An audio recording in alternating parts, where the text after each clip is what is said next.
Bangladesh Indian games একটা নতুন খেলা। রিংস পড়াতে হবে, যে রিংস ফেলতে পারবে সেই পাবে প্রাইজ। দুটো করে চান্স পেয়েছে, দুটো ফেলতে পারলে দুটো পুরস্কার।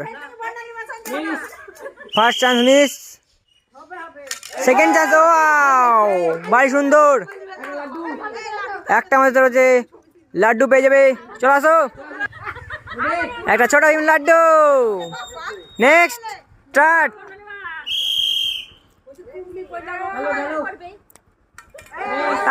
ফার্স্ট চান্সে মিস দিয়ে করে ফেলেছে, এই মিস বলছে, পেরেছে তো একটা পুরস্কার পাবে আমার তরফ থেকে। তাদের আসো, তাদের সামনে একটা ছোট লাড্ডু। নেক্সট প্লেয়ার, তাদের আসো। Miss, first chance miss, second chance দেখা যাক কি হয়। ঢুকে গেছে, তাদের আসো, সামনে চলে আসো। প্রাইজ আছে আমার তরফ থেকে একটা লাড্ডু, ছোট লাড্ডু।